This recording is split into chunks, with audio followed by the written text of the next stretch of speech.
नमस्कार दोस्तों, आज मैं आपके लिए पीपल एवं पटवारी की कथा को लेकर आई हूँ। वैशाख के महीने में ये वाली कथा रोज सुनी जाती है। गणेश जी का ध्यान करते हुए कथा शुरू करते हैं। एक बुढ़िया थी, उसने अपनी बहू से कहा, तू दूध दही बेच के आ। वह बेचने गई तो रास्ते में औरतें पीपल पटवारी सींच रही थी। उनको सींचता देखकर बहू ने पूछा कि तुम ये क्या कर रही हो। औरतें बोली कि हम पीपल पटवारी सींच रही हैं, इससे अन्न और धन होता है। 12 वर्ष का बिछड़ा हुआ पति भी मिल जाता है।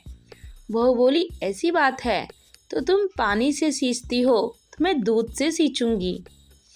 गुजरी बहू रोजाना दूध दही बेचने नहीं जाती, वह रोजाना दूध को पीपल में और दही को पटवारी में सींचती। सास दूध दही का दाम मांगती तो कह देती, महीना पूरा हो जाने पर ला कर दूंगी। वैशाख का महीना पूरा हो गया। पूर्णिमा के दिन बहू पीपल पटवारी के पास जाकर बैठ गई। पटवारी ने पूछा कि तुम मेरे पास क्यों बैठ गई। बहू बोली कि सासू दूध दही का दाम मांगेगी।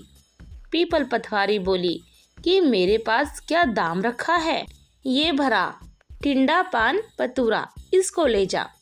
बहू ने वही ले जाकर कोठरी में रख दिया और डर के मारे कपड़ा ओढ़कर सो गई। सास बोली, पैसे ले आई है बहू। वह बोली, कोठरी में रखे हैं। सास ने कोठरी खोल के देखी तो देखा हीरे मोती जगमगा रहे हैं। सासू बोली, बहू इतना धन कहाँ से लाई है। बहू ने आकर देखा तो सच्ची में ही धन भरा हुआ है। बहू ने सास को सारी बात बता दी। सास ने कहा, अब के वैशाख में मैं भी पटवारी को सींचूंगी।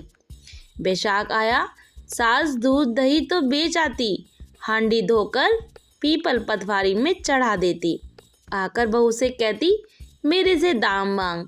वह कहती, सासू जी कोई बहू भी दाम मांगती है।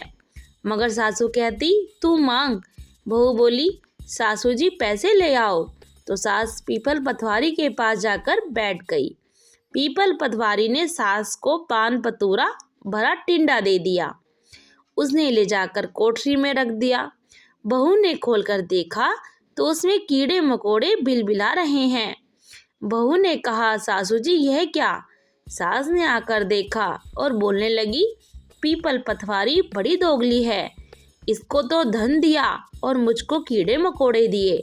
तब सब कोई बोलने लगे कि बहू तो सत की भूखी सींची थी, तुम धन की भूखी।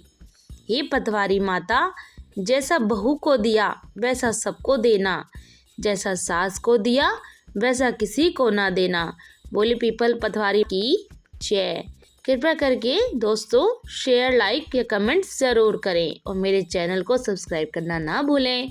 फिर मिलेंगे वैशाख महीने में सुने जाने वाली कथा को लेकर।